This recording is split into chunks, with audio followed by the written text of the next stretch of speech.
Hallelujah, praise the lord. প্ৰভু যীশুৰ মধুৰ নামত আপোনালোক সকলোকে স্বাগতম জনালোঁ। আশা কৰোঁ আপোনালোক সকলোৱে ভালে আছে। প্ৰিয় বিশ্বাসীসকল, জীৱিত ঈশ্বৰৰ ধন্যবাদ হওক, তেওঁ যে আমাক সুন্দৰ দিনবিলাক সদায় দিন দিয়াৰ নিচিনা হৈ দি আছে আৰু তেওঁৰ অনুগ্ৰহত উপচি পৰাকৈ আমাক ৰাখিছে। আহক আজি দিনটোত আৰম্ভণিতে আমি ঈশ্বৰৰ বাক্য চাওঁ। আজি বাক্য আমি লৈছোঁ পাচনি কৰ্ম 6 অধ্যায়ৰ 15 পদ। সুন্দৰ ঈশ্বৰৰ বাক্যই আমাৰ কাৰণে কৈছে, তেতিয়া সেই মহাসভাত বহা সকলোৱে তেওঁলৈ একেথৰে চাই তেওঁৰ মুখ স্বৰ্গদূতৰ মুখৰ নিচিনা দেখিলে। Hallelujah, praise the lord.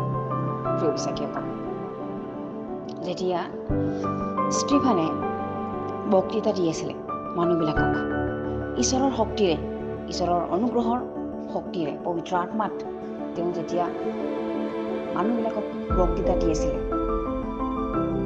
আমি কেনেকৈ যীশুখ্ৰীষ্টৰ লগত লাগি থাকিব লাগে, ঈশ্বৰৰ লগত কেনেকৈ আমি লাগি থাকিব লাগে, তেতিয়া কিছুমানে মিছা অপবাদ লৈ আনিছিলে তেওঁক মাৰিবলৈ, তেওঁক উচতাবলৈ, তেওঁক শাস্তি দিবৰ কাৰণে।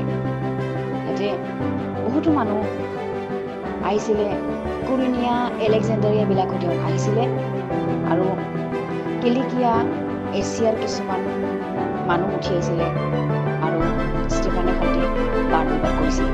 বিশ্বাসীসকল, তেতিয়া তেওঁবিলাকে কৈছিলে যে মচুৰ বিধানটো সলনি কৰিব খুজিছে বুলি।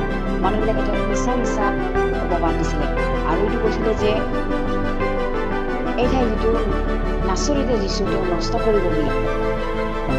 বিশ্বাসীসকল, কিয়নো আমি যীশুখ্ৰীষ্টক ল'লে আমাৰ তাৰণা আহিবই, আৰু যদি তাৰণা নাহে তেনেহ'লে খ্ৰীষ্টৰ তাৰণা পাইছোঁ বুলি কৈছে ঈশ্বৰৰ বাক্যত। খ্ৰীষ্টৰ আত্মাটো আমাৰ ভিতৰত দেখা পায়, জগতৰ মানুহবিলাকৰ ভিতৰত থকা যিটো শয়তানে। হালেলুয়া। সেইকাৰণে 15 পদত এতে কৈছে যে তেতিয়া সেই মহাসভাত বহা সকলোৱে তেওঁলৈ একেথৰে চাই তেওঁৰ মুখ স্বৰ্গদূতৰ মুখৰ নিচিনা দেখিলে বুলি কৈছে।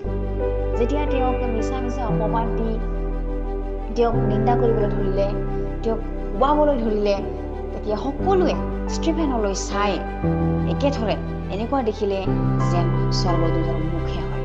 স্বৰ্গদূতৰ মুখবিলাক যেনেকুৱা উজ্জ্বল হৈ থাকে, যেনেকুৱা উজ্জ্বল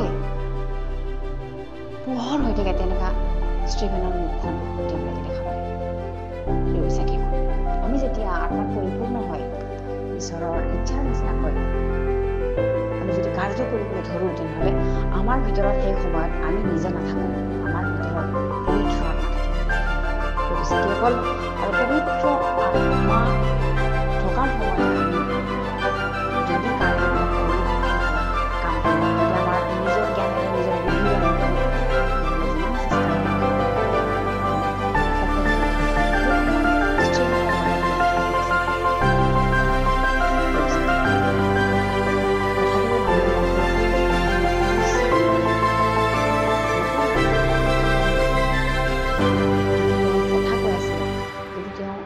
বুজাব বিচাৰি আছিল। বিশ্বাসীসকল, আমি সদায় পবিত্ৰ আত্মাত ভৰপূৰ হ'বৰ কাৰণে আমি চেষ্টা কৰিব লাগে, ইচ্ছা কৰিব লাগে, তেতিয়াহে মানুহবিলাকে আমাৰ কথা শুনিব। যেতিয়া আমি পবিত্ৰ আত্মাৰ উপস্থিতিত কথা কওঁ মানুহবিলাকক, তেতিয়া মানুহবিলাকে আমাৰ কথাবিলাক গুৰুত্ব দিয়ে। আৰু ঈশ্বৰে যেনেকৈ কৈছে, ঈশ্বৰৰ বাক্যত যেনেকৈ কৈছে যে তুমি যলৈকে যোৱা তোমাৰ ঈশ্বৰ যোৱা তোমাৰ লগত থাকিব, ঠিক তেনেকৈ আমি অকলে নহয়, সহায় কৰা এটা পঠাই দিছে পবিত্ৰ আত্মা। আৰু স্বৰ্গদূত আমাৰ কাৰণে ঈশ্বৰে পঠাই দিয়ে। আমি যলৈকে যাওঁ, আমি য'ত উপস্থিত থাকোঁ, তাতে স্বৰ্গদূত পঠাই দিয়ে। আমি ভুল কৰিব নালাগে। সত্য বাক্য, জীৱিত বাক্য মানুহবিলাকক তেওঁ ৰক্ষা কৰে, তেওঁ মনোনীত ব্যক্তিবিলাকক তেওঁ ৰক্ষা কৰে। আমেন।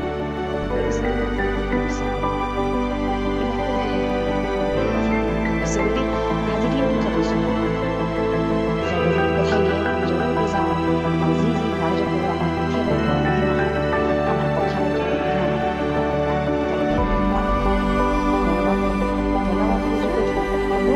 ষ্টিফেনৰ